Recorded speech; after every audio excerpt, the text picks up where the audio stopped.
The Hormone Summit would not be complete without discussing diet and discussing how hormones affect weight loss and weight gain and how diet affects our cellular health. So to set the context for the next discussion, we're going to be talking about 3 core hormones. The first hormone is your thyroid hormone, and that's located in your neck. And it maintains your metabolism, whether you lose weight, gain weight. And it has a lot to do with energy, vitality, really almost every cell in the body.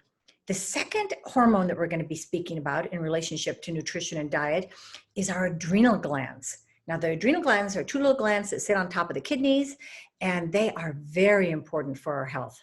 They manage our stress. And when we have too much stress coming to the adrenals, we first of all raise our stress hormones, and then it plummets. So we can have, hyper hormones, and then it decreases. So the hormones that are created by the adrenal glands that are easy to measure are DHEAS, pregnenolone, testosterone, and cortisol. And these impact your weight tremendously. And the third set of hormones that we're going to talk about are absolutely critical to every disease that we develop and for prevention of almost every disease that we don't want to develop. And that's the insulin and sugar. So the pancreas creates insulin, which is a hormone, and the insulin releases sugar. And this balance of insulin and sugar in the body is extremely important in terms of weight loss, disease prevention, wellness, our moods, our ability to function and have energy. So to discuss this with me, I'm very, very honored today to have JJ Virgin with us in the studio. JJ is a wonderful luminary in functional medicine. She's a 4 times New York Times bestseller. She's written JJ Virgin's Sugar Impact, a wonderful book about how sugar can really drive us crazy and really make us gain weight and how to control those impulses. She's also written The Virgin Diet, all about her core diet and what's really important and how to lose weight. She is incredibly gifted in all areas. So I welcome with great love, JJ Virgin. Thank you. It's been we've been buddies for almost 20 years? Long time. That ages us, at least. That's true. Well, we were in high school together. Yes, we were in high school together. JJ, do you notice that I'm wearing, I don't have, my sleeves on? Have you noticed that? Sleeveless and sexy. JJ, I got this book out oh my gosh. It's I'm going to be talking to JJ. So this is called, 6 Weeks to Sleeveless and Sexy. Yeah, you bought that one copy. Thank you. Listen, this is a damn good book. Anyway, it's wonderful. And I thought I have to be sleeveless when I talk to JJ because you have a marvelous physique. And, so in the context of the Hormone Summit, diet and nutrition is extremely important. And it's not my area of expertise. That's why I'm so grateful that you're coming on. And, so many of my patients say, I can't lose weight. Mm-hmm. I'm exercising more, I'm eating less, and I can't lose weight. Now, what do you say about that? What the heck? I still think back and this was now, that was a piece of paper flying down in the background. Now, 30 years ago, and I was early on in my career, and I noticed something, and I was still in grad school, so that was helpful because I could go into the library and figure this out because there was no Google. I noticed that what we were taught to do in school was create a 500 calorie deficit, either eat less or exercise more, both. And then you should lose 1 to 2 pounds a week, right? And so it was if you want to lose 1 pound a week, create a 500 calorie deficit a day. If it's 2 pounds, create 1,000 calorie deficit a day. It's a great math equation. And that's what you need to do. There it is, your body's bank account. Except it didn't work. On paper, it sounded awesome. And so as I was doing this with clients and it wasn't working, I thought, which any reasonable person would think, is, wow, they are cheating, right? Isn't that the first thing you think? Okay, you cheater. And I thought, boy, they're really spending a lot of money to cheat. This is silly. I wonder why they're doing this. But then I took a group of them up to Hope Ranch, to one of their branches for a weekend. And actually it was almost closer to a week. And I controlled everything. So I controlled how much they were exercising. I controlled what they ate. So what was crazy was according to my calculations, they should have lost, 1 to 2 pounds. And some people lost weight, but some people didn't. And some people even gained weight. And that's when I went, all right, there's more to this. If they're not cheating, what else is going on? What if your body isn't count? What if your body is a chemistry lab? So what would be the things that would impact you being able to lose weight or even cause you to gain weight? And I went through and I'm like, we didn't know anything back then. Like, is it stress? Is it sleep? We were just starting to talk about cortisol. Is it your gut? Is it toxicity? Is it insulin? Is it, what's going on with blood sugar? What's going on with your sex hormones? And over the course of the next 20 years, that's what I focused on, were what I call these areas of weight loss resistance, all the things that get in the way of you losing weight and cause you to gain weight. And hormones are so flipping powerful for doing that. I mean, you just look at something like stress. I mean, I think of people through the pandemic and their stress, and everyone's like, oh, they're gaining weight, they're gaining the COVID-15, and go, but what if they're getting under stress? The stress is making their gut leaky. They're becoming more food intolerant. That's creating inflammation. Plus, now it's impacting their sleep. They're not sleeping as well, which is making them hungrier because it's making their ghrelin go higher. Their poor sleep is making them more insulin resistant. Now they can't, they are storing fat, not burning it, right? I mean, and then that elevated cortisol is now messing with their hormones, lowering thyroid function, lowering progesterone, creating all sorts of wreaking havoc. Right? And that wasn't anything you ate. That was just anything we were talking about really before about 10 years ago. So let's break it down, because that was just, whoa, even as a hormone specialist, I was surfing that. So let's just say, well, what about stress? Yeah.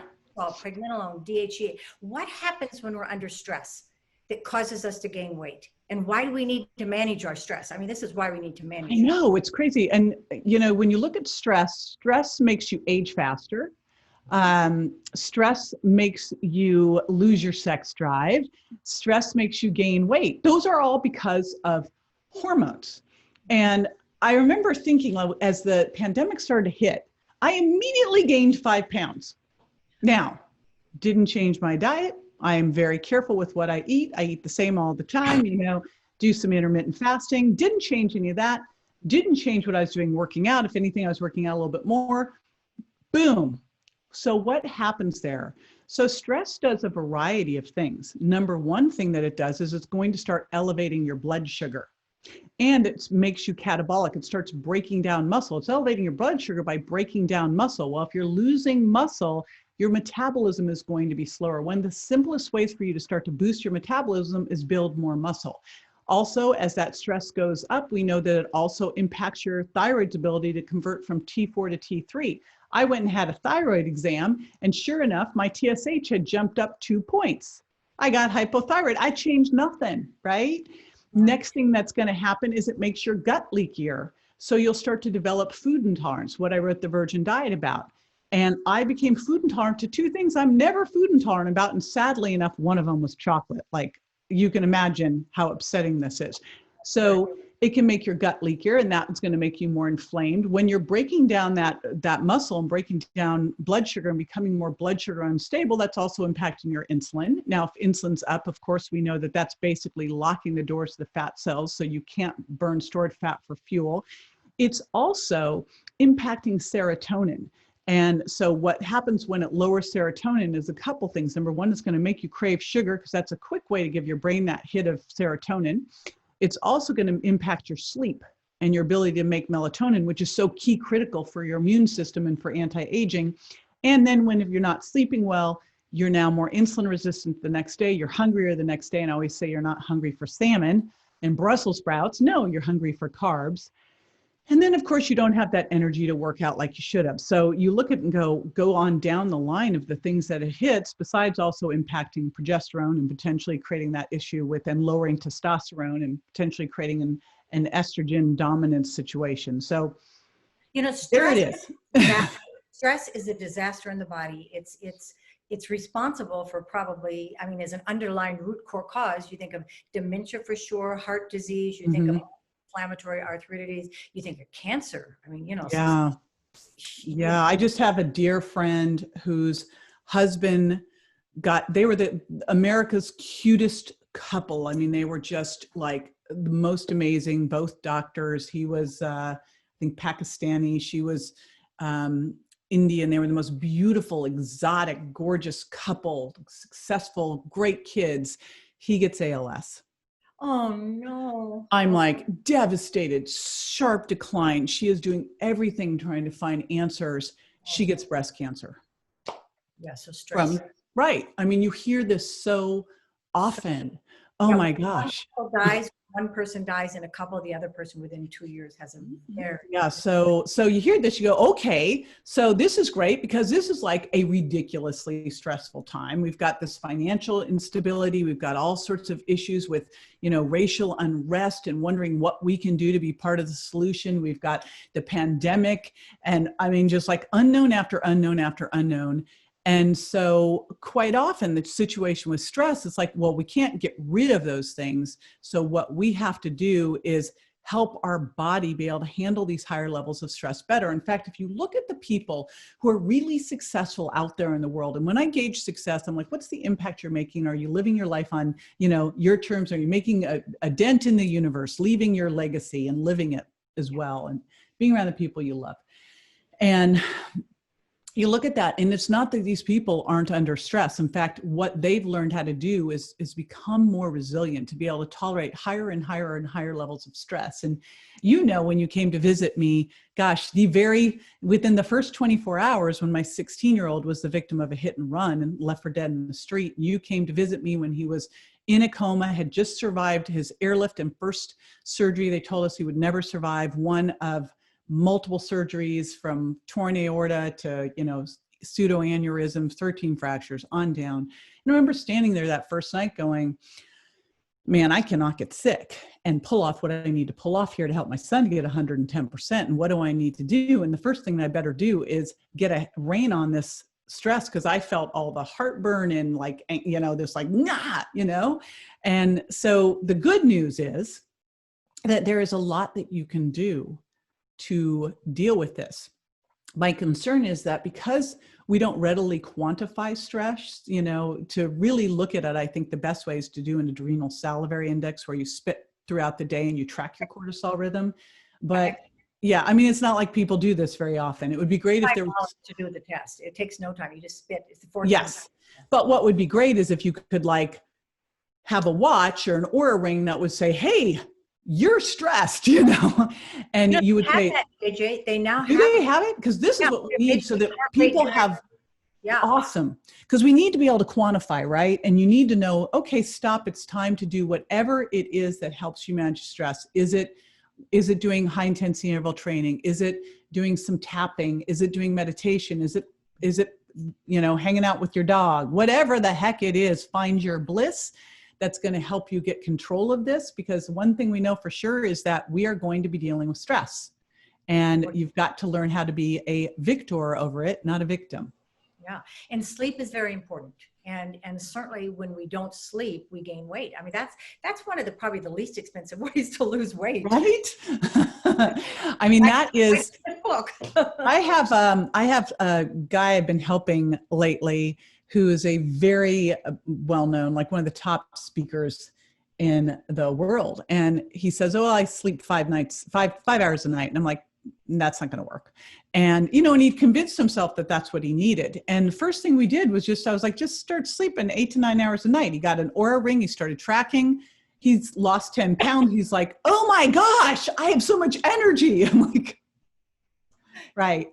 Yeah. Yeah. And, music is very good too. If you put on music that's kind of relaxing and flowing, it really can, because when I'm measuring with some of these watches, people in the center, you can see the stress just kind of drop, high kind of tense level. Okay. So what about high A1Cs and insulin? So high sugar and insulin, and that can come from the diet. Mm-hmm. But not just the diet. I think that's so important to point out, is we tend to look at, diet's the first place to start. I always think if you can change what's at the end of your fork, you start making a big difference. I always like to see what can we do with diet, exercise, sleep and stress. And then let's look at, right? Low estrogen, high sugar. So estrogen. Yeah. So if you can look at those things, then you look and go, okay, now what do I need to do to balance my hormones? And so I think the first place to start with diet is with blood sugar is okay, let's look at your diet and let's make sure that you aren't falling into the snacking situation where you're eating all throughout the day, because every time you do that, you eat, you raise blood sugar. If you raise blood sugar, your body's raising insulin to bring the blood sugar back down. Blood sugar moves fast, insulin doesn't. So if you're eating all throughout the day, you're just keeping that insulin up or even maybe raising it higher. And that means that you're locking the doors to fat cells. You can't burn stored fat for fuel. And as we know, first of all, elevated insulin is inflammation, right? But also that blood sugar, if your blood sugar is even 90, staying up at 90 throughout the day, you have 5 times the risk of dementia. Crazy. So one of the first places to start, and I think this is super important because we tend to look at everything we can't do, right? Like we got to stop eating this and stop drinking that and stop. But what if we first looked at going, all right, I'm going to work on making sure that I'm eating 2 to 3 meals a day. And at those meals, I'm eating clean protein, I'm eating healthy fats, I'm eating slow, low carbs and non-starchy vegetables for the fiber. So basically a fat, fiber, and protein trifecta, because we know that the protein and the fiber are going to slow down stomach emptying, keeping ghrelin, so it's going to stay suppressed so you're not hungry. And you're going to have a lower blood sugar response to the meal. And then, of course, the fat's going to trigger the release of neuropeptides, tell your brain you're full. So they all work together to get this slow release of blood sugar, to not have the big blood sugar spike that's going to pump up your insulin. And then you start drinking a lot of fluids in between meals, because quite often we're not hungry, we're just thirsty. And just with that alone of really looking at what can we add? How can we add more fiber? How can we add more non-starchy vegetables? How can we make sure we're getting clean protein? That alone starts to have this impact, instead of like, what do I need to take out? Because the minute you start to look at, and I do food intolerance. I'm like, pull these foods out, but I put right behind them, put these foods in. Because if you just take things away from people, I know when people take things away from me, then I just want to go look at what I'm going to put in there instead. And sometimes it's worse than what I was doing in the first place. Right. So the healthy exchange is really a very, very valid way of helping to change your diet. And so the sugar is impacted by lots of different things. And I love the fact that you're going to slow down stomach emptying. You're going to add fiber. That's great. I mean, beans have a fair amount of fiber in them too, don't they? Wow. Yes. So when I wrote the Sugar Impact Diet, I became obsessed with legumes, which is so funny because when I read that book, I discovered that legumes are legumes. Very hard to say. Legumes, but I tend to eat more of a paleo inspired diet, but like I call it paleo plus, because I think legumes, when you soak them to reduce the lectins and phytates, they're an amazing food, great fiber. And I'm also very obsessed with resistant starch, which comes from cooled down potatoes or greener bananas. I'll take greener bananas, freeze them, and then put a bit of that in my shakes as a great way to get resistant starch in. And resistant starch is called that because it resists digestion, and it actually can help your body burn more fat. So it's a fabulous little addition to the diet. Because I'm also looking for like, hey, what are the things that are going to help us balance blood sugar so we're not hungry and help us start to be able to burn fat, right? That's wonderful. I wasn't even as aware. I mean, this is a little new pro for me. That's great. Yes, there you go. Yeah, that's wonderful. Now, also another core and very important hormone is your thyroid.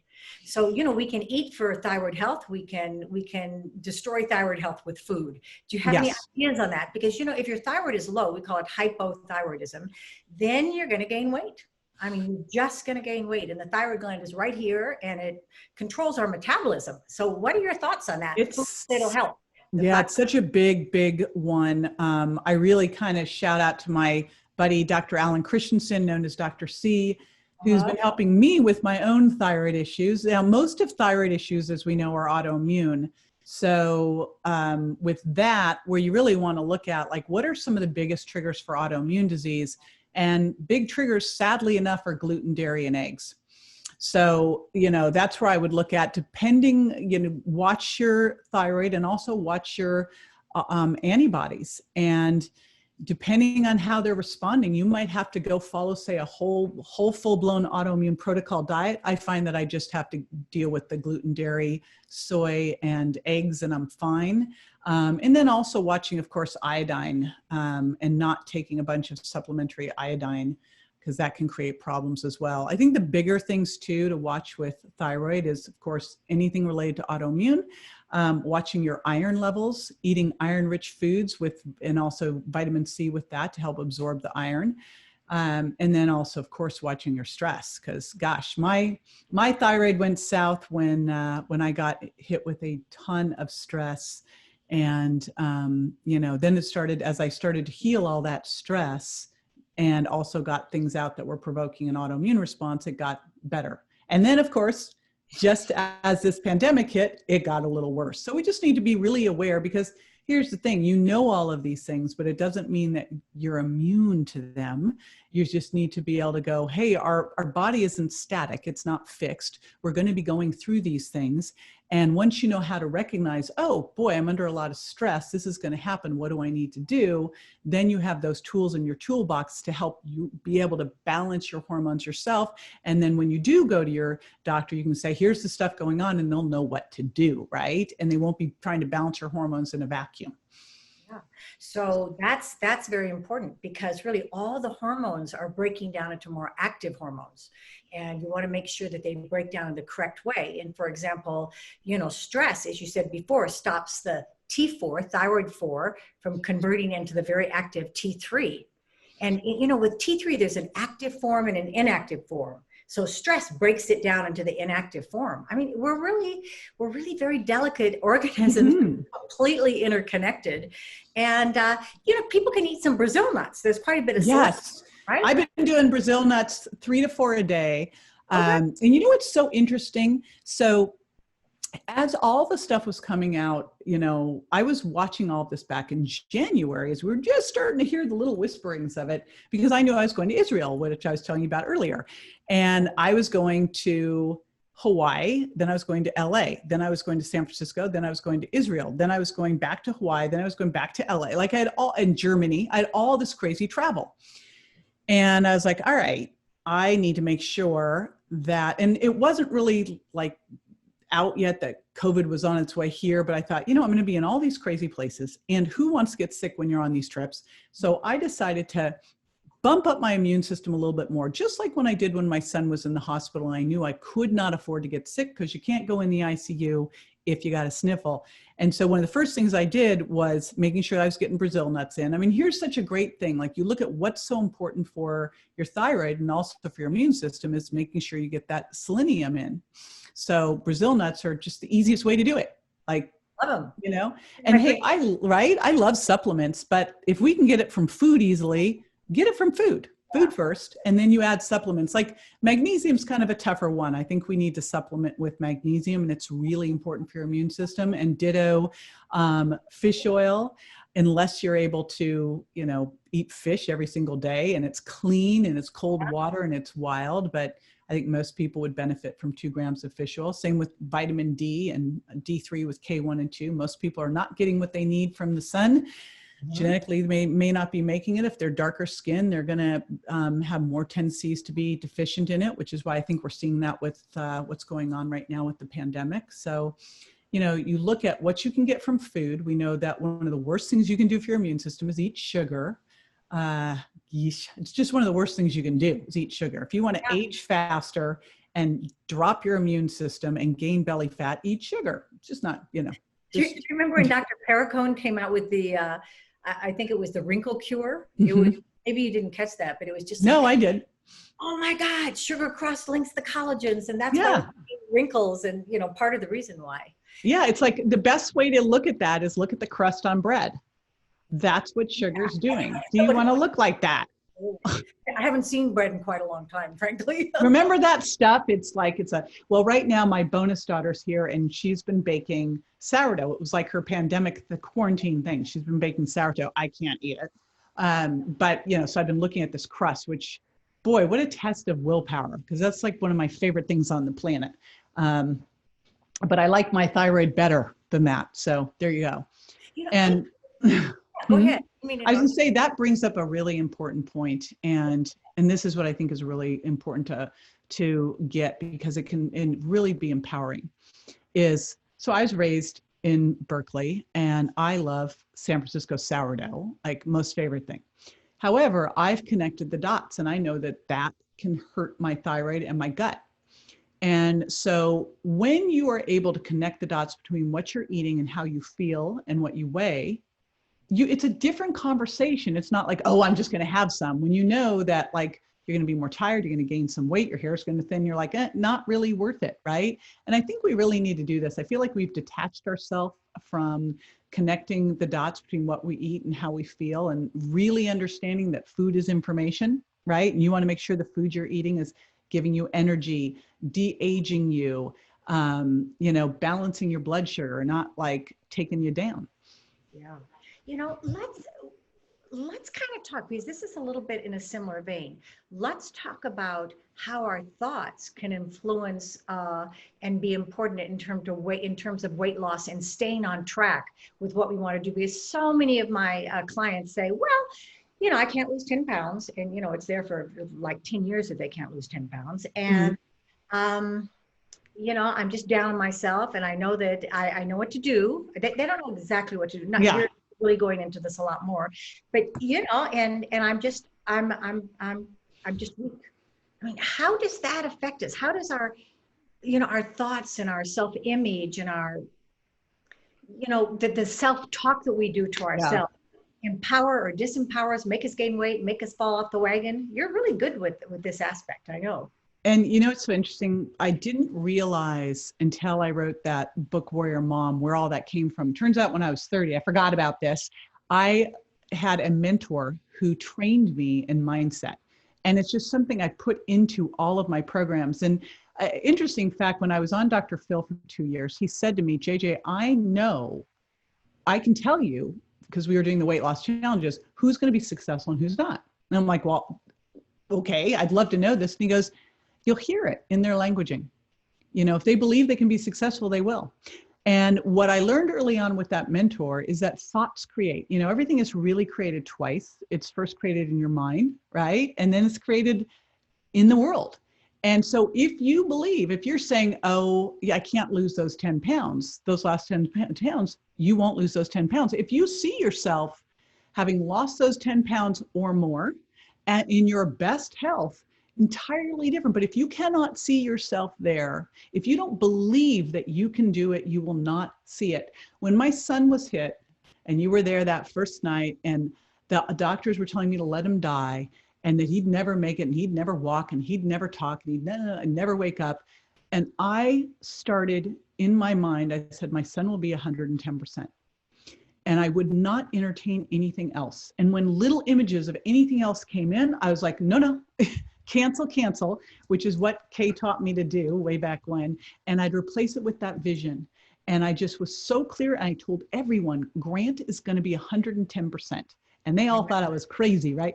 And so that's where we have to go with this. It's like, okay, so you want to lose weight. And the first thing I would ask you is why? One of the big important things is, when you nail the why, the how will show up. So why do you want to lose weight? Why is this so important? And then, because you'll start to go, okay, I want to lose weight because I don't want to feel like self-conscious in my swimsuit. I don't want to feel self-conscious getting dressed or undressed around my husband. I don't want to, whatever these things are. And then you start peeling that back, peel that onion back and go, well, why? And you start to go, well, ultimately, you want the confidence, you want to feel attractive, you want to feel loved, right? And so, then you go, all right, well, who do I need to become to be that person that is effortlessly losing the weight? How do I need to behave? I don't behave with self-loathing. I don't sit there and go, oh, I'll start tomorrow, screw it, just do this. I won't feel like I'm not worthy. And that's where we have to start. It's an entirely different place, right? I find so many of the people that I've coached over the years, they didn't feel they were good enough. They didn't feel worthy. They came from self-loathing. They felt desperate. Like their whole life was going to change if they just dropped those 5 pounds.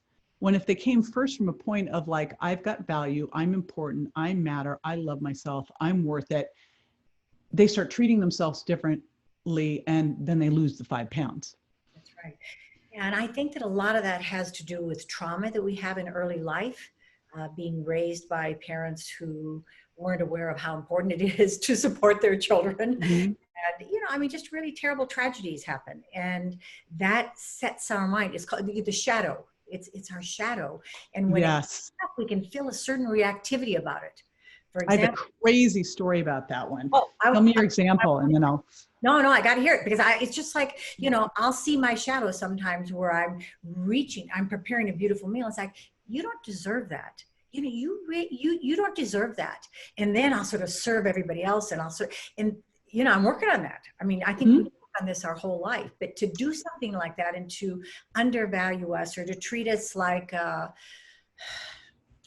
you know, as though we're not deserving and we're not good enough and we're not worthy of love. You know, I mean, how many women tell me every day that really, when it comes right down to it, they aren't a good enough mother, or they really deserve to be treated, you know, with some disrespect, or can they really have the courage to love? I mean, it's tough, JJ. So Yeah. Well, you teach people how to treat you, right? yeah. So a friend of mine who was battling his weight, like he'd go from 200 pounds to 250 to 200 to 280, like back and forth, back and forth. And he told me, he goes, you know, when I met him, he was, gosh, he's about probably 180 pounds. And it's no longer an issue. He goes, but from the time I was a little kid, I always battled my weight. And I never knew why. I tried everything and I'd lose weight and I'd go right back up because that was a self-image, right? You can't run out, escape your self-image. Then he was in a deep meditation and he saw himself as a little kid in school. And he grew up very poor. Mm-hmm. And he remembered the kids teasing him. And he was so ashamed because, you know, he had shoes, one pair, and they had holes in them, and he had cheap clothes, and he was in, you know, the rich school, but the poor kid. And he went home and he was crying to his parents, and his mom started feeding him. And she kept feeding him and feeding him and feeding him, you know, because for so many people, food is love.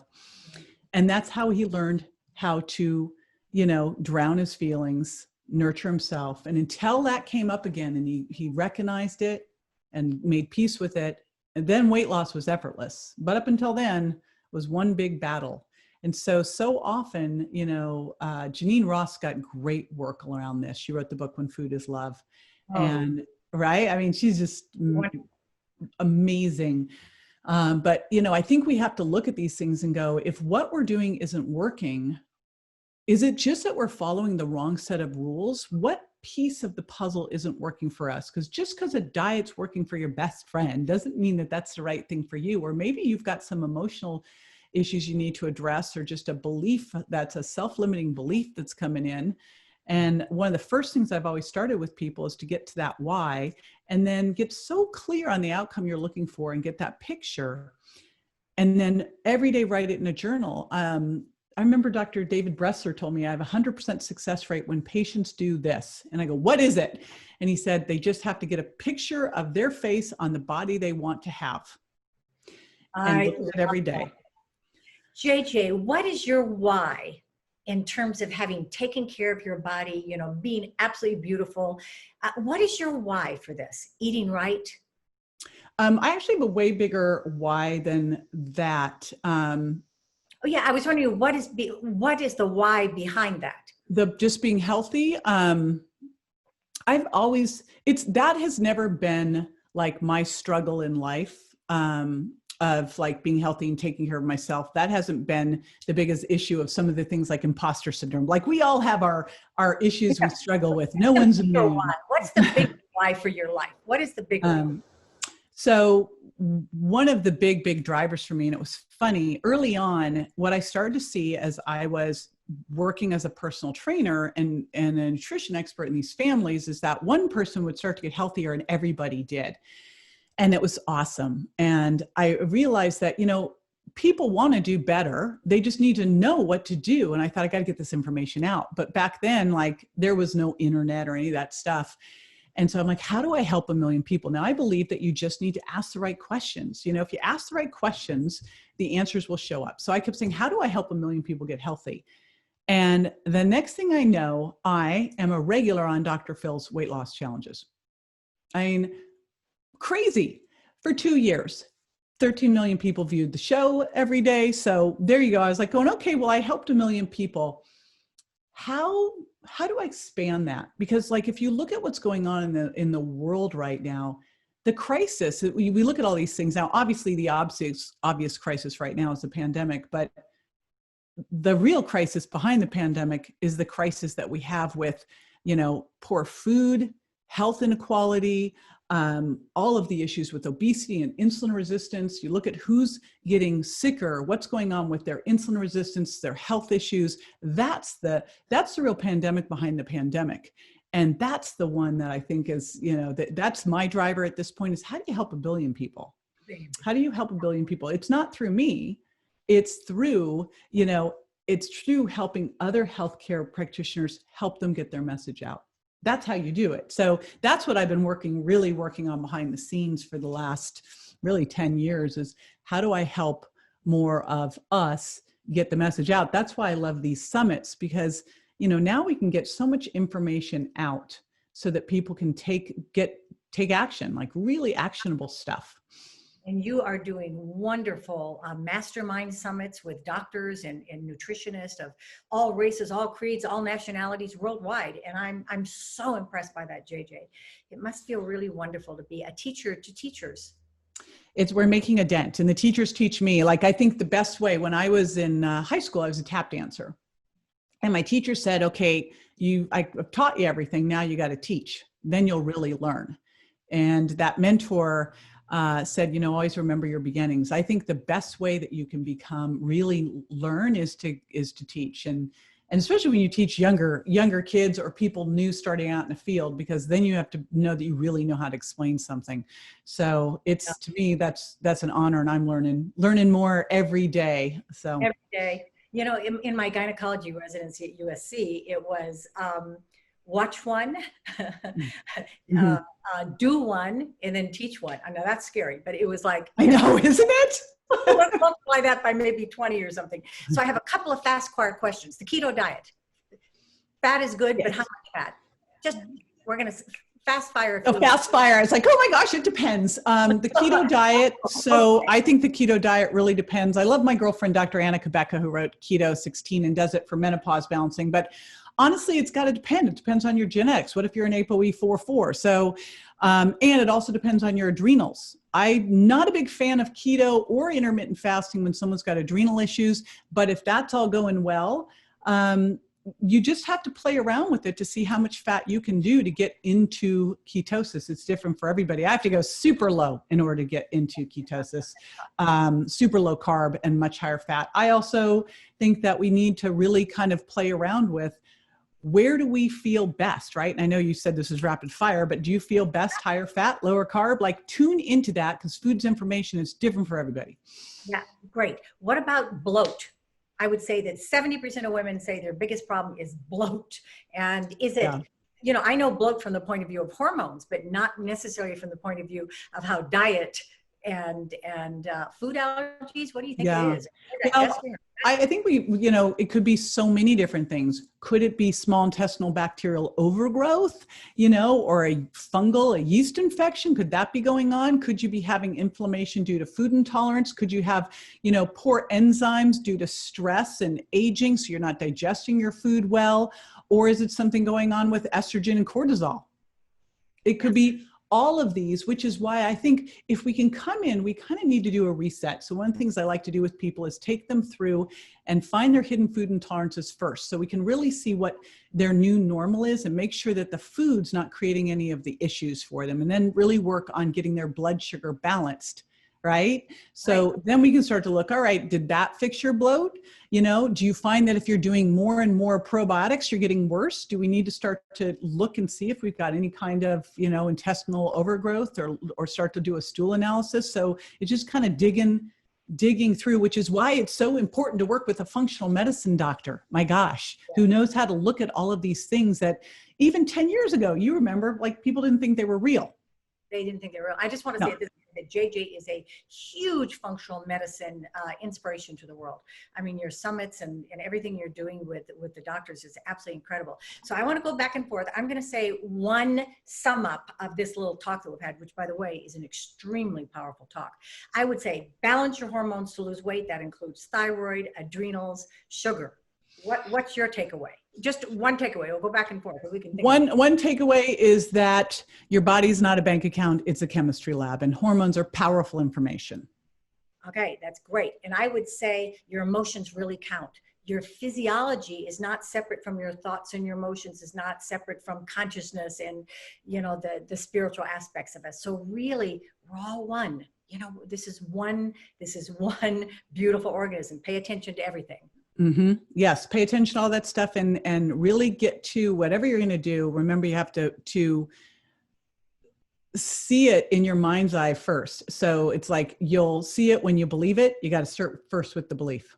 Yeah, with the belief. Start with the belief. My God, I would say really eliminate the food allergies. You know, as you said, it's gluten, it's dairy, it's eggs, maybe soy, maybe corn. So eliminate those. Just you know, find other good substitutes for them. Yes. And along that, one of the first things I like to start after I say, first, let's get some good quality food in. Then let's go through and just pull out the foods that could be hurting you just for 3 weeks. We can do anything for 3 weeks and go back and connect the dots and see which work for you and which don't. And think of what I'd love everyone to think of is that this is all a journey. You don't go on a diet and you're done. You're doing this. In fact, I use diet solely for information. So you go on a diet to either get a result or get information that you then pull back into your daily eating regimen and then stabilize and then go, okay, I need to work on this. And then go on a diet that focuses on that, get the information, drag in the results, keep what works, and then stabilize and then go to the next thing.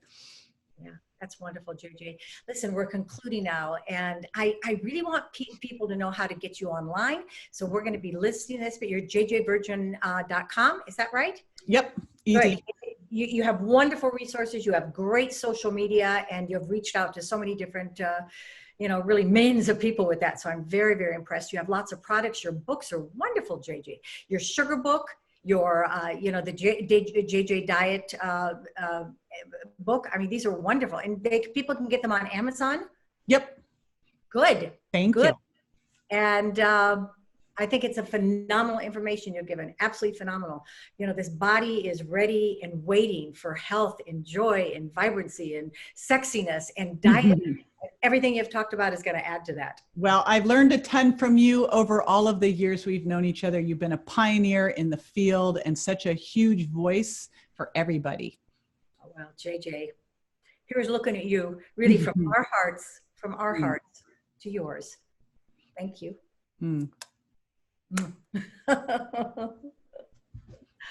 Okay, Conrad, we're done. Hey, by the way, you look amazing, like ridiculous. Oh my like, God, ridiculous. look at this. I mean, my hair has grown like so much. Conrad, we're done. he can cut it off. Yeah. JJ, I mean, you are phenomenal. I mean, you are a phenomenal speaker. I mean, really sophisticated, really, really sophisticated. Well, thank you. I don't talk about health that much anymore. I've been doing much more on like mindset and business stuff. But it's funny, just even saying that, I kind of thought, I'm trying to think of this response that I can do. And it's like, you kind of remember that languaging. So. Yeah.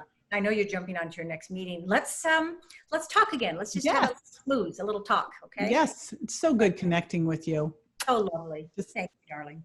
Love you. Always will love you. You know that. And the